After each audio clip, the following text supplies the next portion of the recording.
Hello, everyone, and welcome to another episode of The Powerful Man Show. I am your host, Doug Holt, with my co-host, Tim Matthews. Tim, how you doing, brother? Dead silence. All right, Tim, the Powerful Man Matthews, does that help you out? So I'm not even going to wait for you. We're going to jump right into it, man. So, Tim, one of the things you and I were talking about offline, and I think it applies to some of the comments we get from the guys.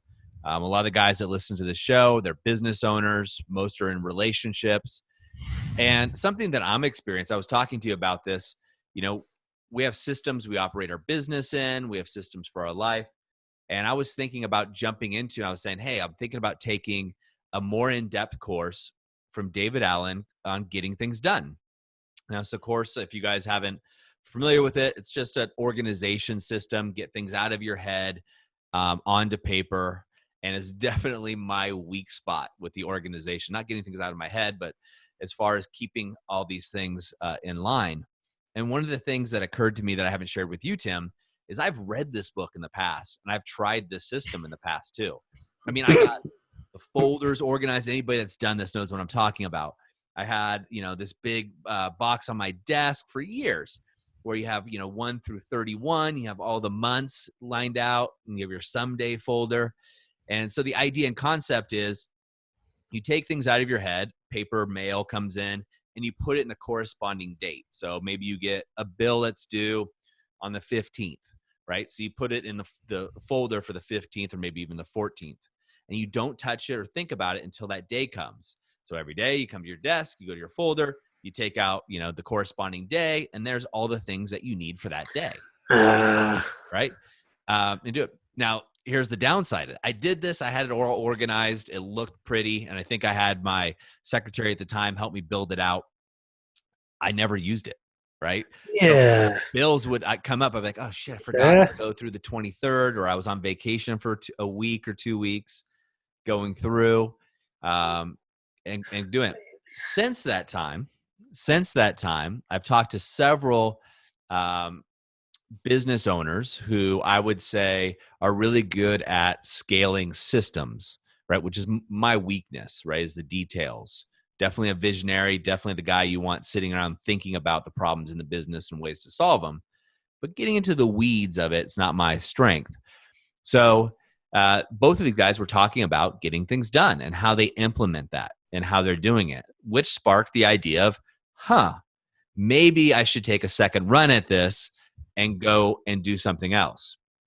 Now, I know you're shaking your head. For the guys listening to us on audio, they can't see it, right? You know me very well. This is actually me going after one of my weaknesses, which is the opposite of what we talk about often, is, emphasize your strengths. But the reason I'm bringing this up isn't just to pick on myself, although I'm open to that. But really, I started thinking about how often we as people, right, we change courses rather than fully executing upon something. Right? Like guys listening to this podcast, I know I used to listen to podcasts maybe 2, 3, 4 at a time, back to back. I might jump from one podcast then to another podcast and to another podcast without fully diving deep into the system and then implementing it over a period of time to see if it worked or didn't work for me. So many of the men, I'm going to guess, based on myself, might be doing it with this podcast, right? You listen to it, you catch a good idea or an insight, and then you're on to the next thing rather than taking action or fully diving deep into the system and process to figure out how it would work for you. And then really seeing over a time period, does this make sense for me? So Tim, I know you're perfect, but have you ever experienced anything like this? No. Yeah. So like I said. So here's my take on this.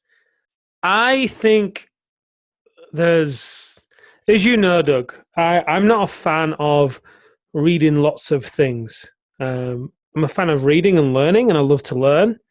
And also, I actually prefer to study what I'm reading and glean lessons and apply them. It takes me a lot longer to read things.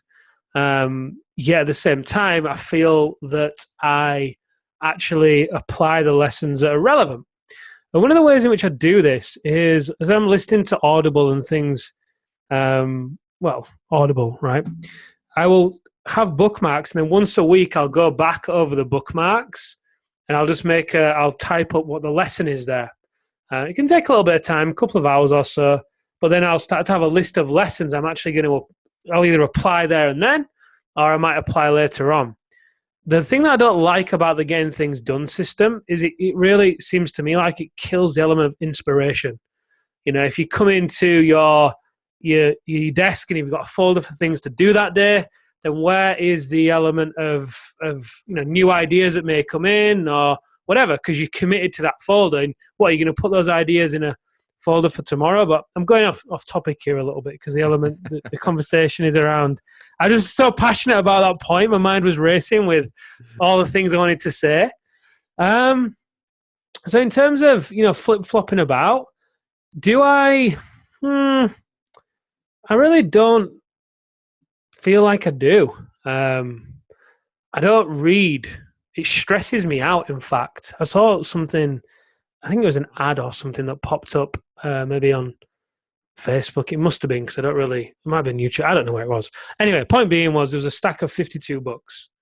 And the guy said, hey, so this is how many books a CEO reads in a year. And I'm like, how the hell do you read that many books and apply it's not the true. Lessons? It's just, it stresses me out to think about reading that much, putting so much on my plate that I'm then not even going to apply. It just doesn't work for me. And obviously within the Powerful Man, we talk a lot about managing your energy over your time, right? When I manage my time, I become busy. I can still get things done, but my life becomes quite hollow and empty because everything's about do.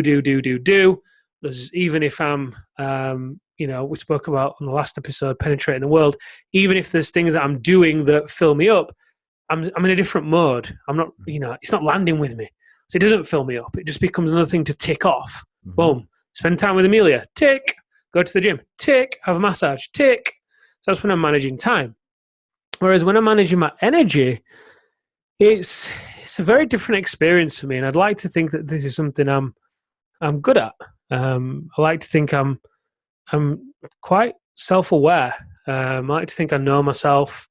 Obviously, I'm learning more about myself all the time, but I like to think I know myself well enough to notice when my energy shifts, and my energy shifts when I learn too many things, when I have too many external voices coming in, and I don't have enough time to be in solitude with myself. Because a lot of my greatest ideas, in my opinion, come from just being on my own and being in nature and journaling and having time to think and be, which then feeds into the commitment piece, right? Whereas I've got loads of things in my environment and it's busy, I'm going to flip-flop about because that's how I feel. I'm not grounded. I feel irritated, agitated, which then shows up in my results, right? You can't commit from a place of agitation. It's not possible. So manage your energy. I think, is the big thing coming up for me in this to help commitment, because within that, obviously, other things are going to arise. Yeah. Okay. So obviously, you and I are on opposite ends of the spectrum. We've taken all the personality tests, in different areas. But I'm also thinking about, I got to guess, I'm totally making this up, but 90% of the guys listening right now, right? They're going to listen to this episode or another episode.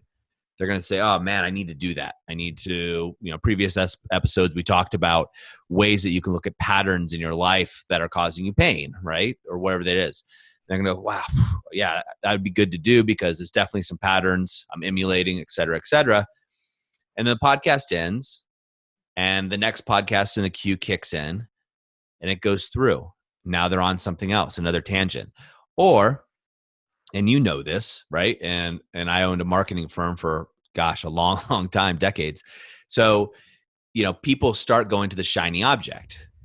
Oh, it's email marketing. Oh, no, I get leads through LinkedIn. Oh, no, I get leads through SEO or whatever it is. I'm talking about that switching, right? That switching and not following through and really taking immense action over time. You're rare in the sense that you go deep in a subject. right, rather than wide. But I think a lot of the guys are going to not be taking action and going deep. They're going to go 70% of the way and then switch directions and try something different. That's what I'm addressing. I think it still applies, though. You know, when you're coming from a place of agitation, let's say, and if you've got so many voices in your environment, there's going to come a point where you're not going to follow through, right? Because maybe you're going to just follow it through to the point of the excitement fizzling out, right? Whether it's in chasing your wife or whether it's dating your wife or business ideas or projects.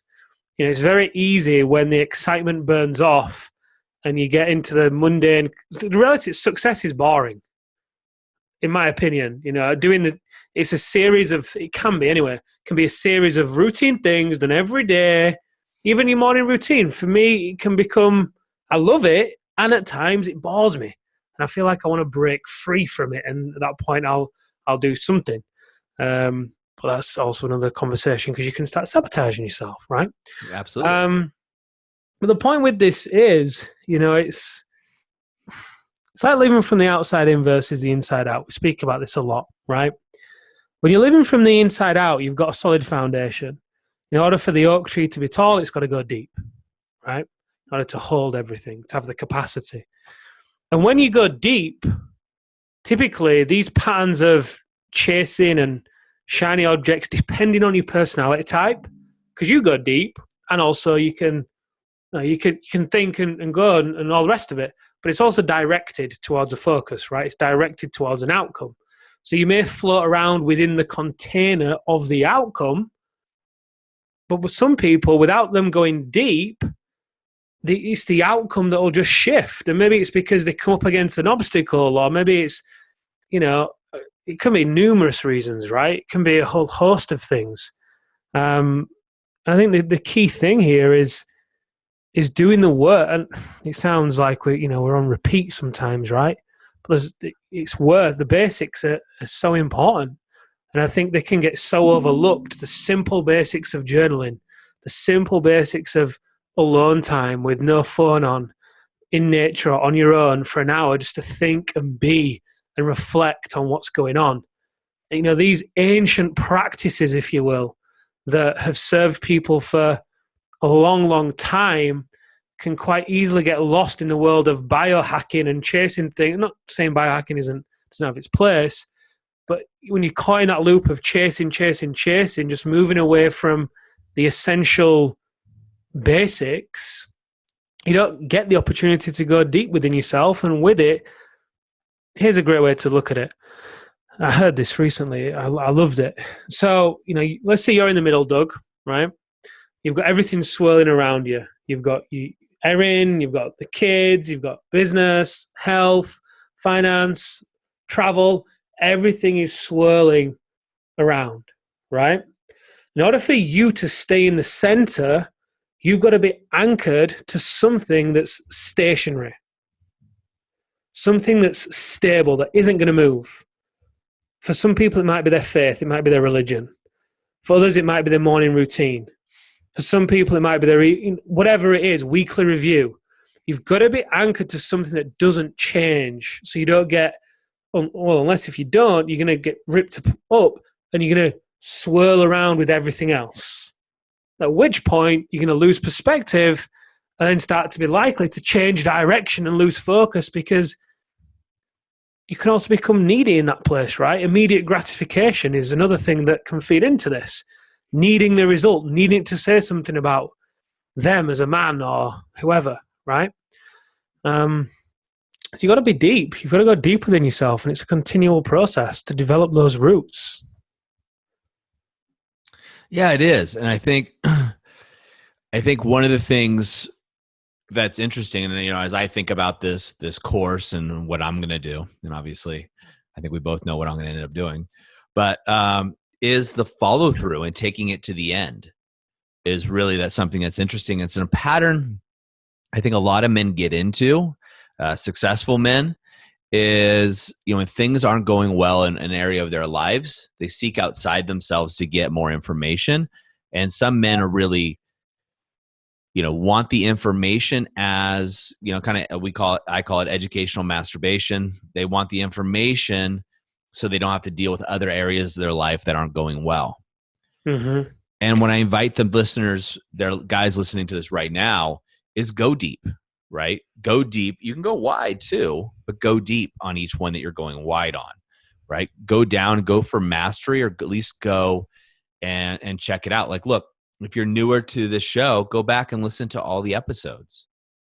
Go to thealphareset.com, go to the website, learn about it, really understand what's going on, and apply the techniques. It's all here, right? It's all here for you. But don't be jumping around from one thing to the other. And I think to your point, Tim, is you don't want to have too many voices. You need to make a decision of, hey, I know, like, and trust, believe what this person's saying. So I'm going to take it and test it out and apply it and see if it works. And if it works for me, then I'm going to go deeper. If it doesn't work, then that's okay. Move on. Try something different. But don't just be a bystander, in that growth phase. I think that's the difference. Yeah, I love it. And also, there comes a point when your commitment can also kill you as well. Your commitment can work against you because you're going down the path. You've committed to something. You're in it, and then you can be too prideful to the fact that, well, I'm so far in, I've got to bring it to completion. Where that's not always true. Sometimes it's good to not bring things to completion. However, if that's a cycle and you actually don't progress overall because you keep telling yourself, this wasn't the right thing, this wasn't the right thing, then that's a different conversation. But if you're so in tune with yourself and you realize that, hey, I'm going to fail forward, I'm going to fail fast, you're going to do something, it doesn't work out for you, then shift it quickly, move. Providing you're moving in the same direction. You're not put a new destination in the GPS and all of a sudden you've got a completely different map. You've got to keep moving within that same direction. Otherwise, you're never going to arrive. And I think, this is when I speak to guys, this is what they often do in the marriage. This isn't getting at them, but they'll try things and give up really easily. And that's a generalization from what they've told me, right? I've listened to audiobooks, tried that, I've tried talking, I've tried finishing work earlier, but the reality is that the real work there is to get the support, the actual support you need in order to get the result you want. So listening to this show is great, but for me in my life, when things really started to shift for me, it's when I actually invested in myself, like, significantly, because then I had my skin in the game went up, right? The stakes were higher. When you I was all pay in attention. by that point. Yeah, I was all in. The chips were boom in. So I backed myself into a corner, and I got support from people that had gone before me that I trusted, and it was a game changer for me. It's one of the reasons why we went into business, right? Because I wanted to be supported and have people around me that have been before me, and it was it was a great decision. Sometimes I lay in bed at night regretting it, having I knew that was coming. But yeah, I mean, it's so important. I'm not saying this to say, hey, come invest with us. That's not the point here. The point is, if you want to shortcut this, if you are in this cycle and you want to get out of it, then one of the things that might benefit you is accountability. The other thing that might benefit you is outside perspective from somebody that's gone before you. And the third thing that might benefit you is a better system to use, some better tools, so that if you find that it is a pattern, you have the tools to break it. Or maybe there's a different set of tools you can be given to actually achieve what you want to achieve. Just don't, if it's a pattern, just don't continue it. Or do continue it, but just don't complain. Yeah, don't complain. Definitely. Stop whining. All right, guys, you heard it here from Tim. This is time to take action. Really what you want to do is follow a path and take it down to the final end, whatever you're doing, especially if you have a habit of switching. What you want to do is look and make sure you're not trying to look for something outside of yourself to fill yourself up, and you're not also avoiding the important. Taking some time to yourself, taking some time to reflect, as we often talk about on this show, and taking time to take action. One of those steps, if you are someone who's interested, is going over to thealphareset.com, learning more information about the Alpha Reset, the activation method, and a proven system we take men through each and every time. Guys, that's it for us on this episode of The Powerful Man Show. We'll see you next time. Until then, have an amazing day.